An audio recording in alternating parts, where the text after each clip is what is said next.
Or was it just you being a dumbass?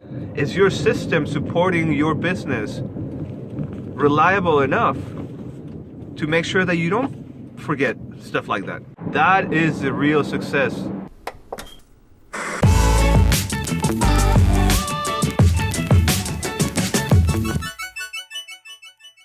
Hey guys, Oscar here for Not a Grouch, notagrouch.com. Sorry if it's noisy a little bit. I don't have my microphone, and I think I'm not going to be using my microphone for a little while.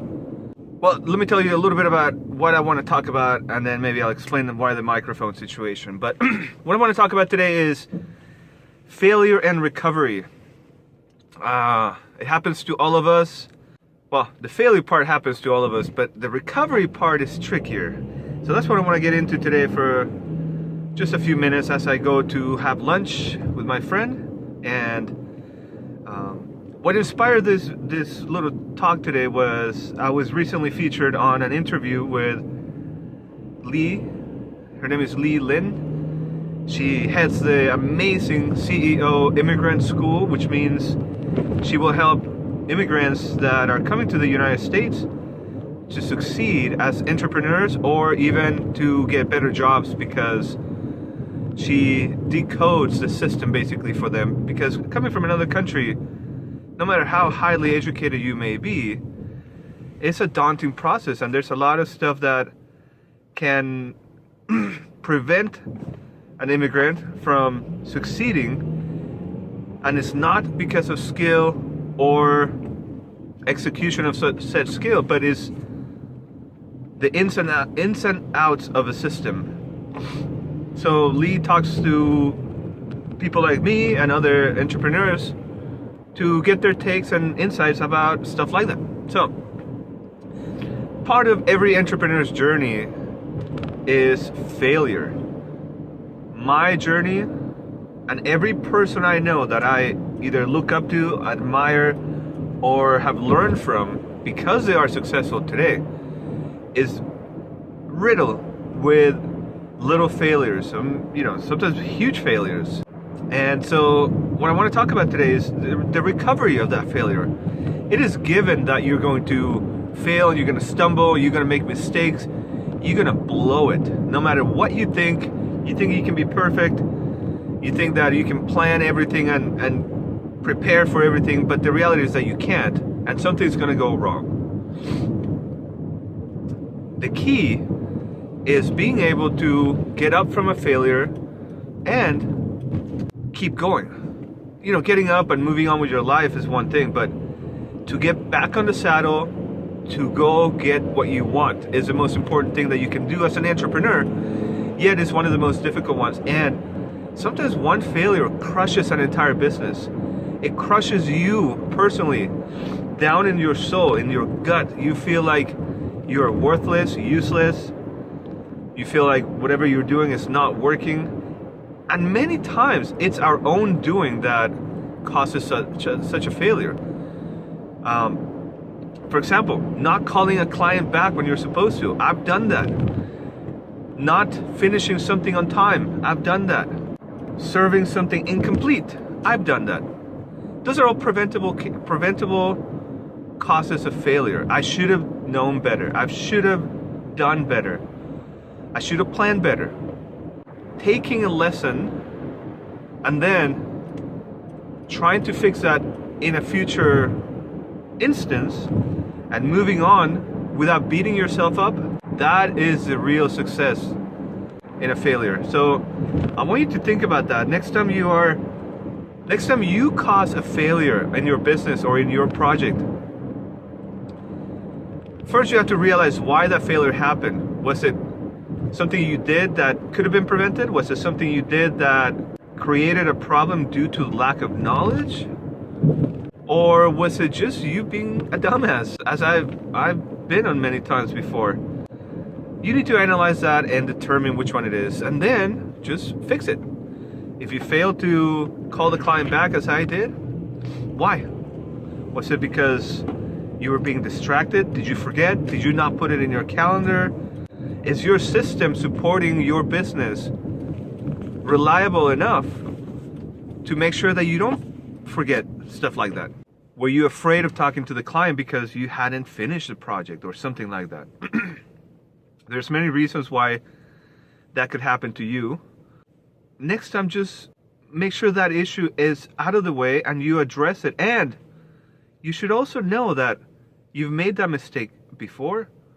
So you should be aware that it could be happening again. Sometimes after we fix things and we get back on the saddle, as I said, we have a few little successes and then we feel invincible. And then we start kind of slacking off on some of the basic things that have gotten us to those successes. For example, when I need new clients, when I'm looking for a new business, I have a whole system that I follow to get that. You know, I start reaching out to people, I follow up, I ask them what they're up to, I see if my services can help them in any way or shape or form, things like that. And so I continue to do that. And then I will land clients. I will get new clients. I will get people to buy, to read. I will get people to buy products by reading from the blog because I'm promoting the blog. And then there's a phrase that says, don't rest on your laurels. Laurels being those flowers, you know, there's flower beds that are beautiful and they look great. They take a lot of work, right? They take a lot of work to grow and raise to be able to display them. And what happens is, that phrase signifies the effort it takes to build such a beautiful flower bed.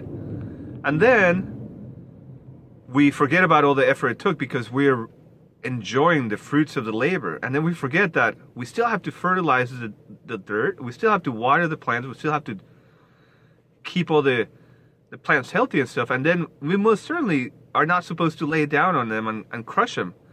But as entrepreneurs, we do that a lot. And I want to remind you of that, just to keep in check that it's a reality, it happens. But then you also have to, if you want to succeed, you have to address the issue, fix it, and then do your best to prevent it from happening again, while at the same time not beating yourself over it. Acknowledge you made the mistake, analyze it, fix it, plan to fix it in the future, but get up on the horse, get up on the saddle, and carry on. Continue doing what you're doing that is bringing you success. Don't focus so much on the failures, because then you will be demoralized. I even get depressed sometimes. Part of the reason I'm telling you this is to remind myself of this, because sometimes I ignore it, or I forget, or I let that crappy voice in my head take over, and then things just go to hell. The longer you wait, the more you ignore those issues, the bigger the pileup and the more effect it has, not only in your business and in your bottom line, but in your personal life. I know when I have a successful enterprise or an engagement or a project, I come out of there walking on cloud 9. Everything's awesome.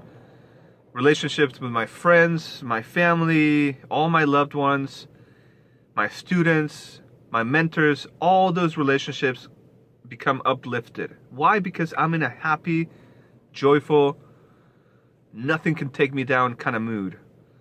And the converse is true too. When something goes wrong, I beat myself over it. I beat myself over it a lot. And a lot of times it's just me. I caused the problem. I could have prevented it. But then I go into this self-pity, loathing thing where it's devastating. If I don't want to talk to my friends, I don't want to talk to my family, I snap back at my family and things like that.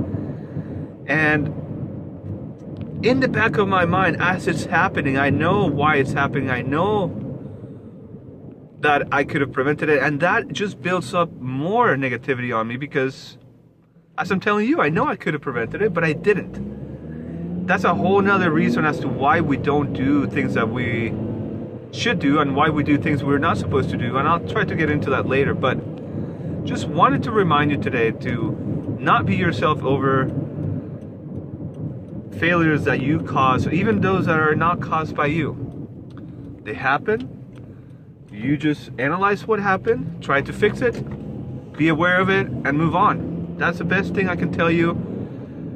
It's going to happen to you either on your first few days, on your first few months, weeks, or sometime in your journey as an entrepreneur is going to happen. So anyway, hope this was a little bit uplifting or enlightening, if at the least.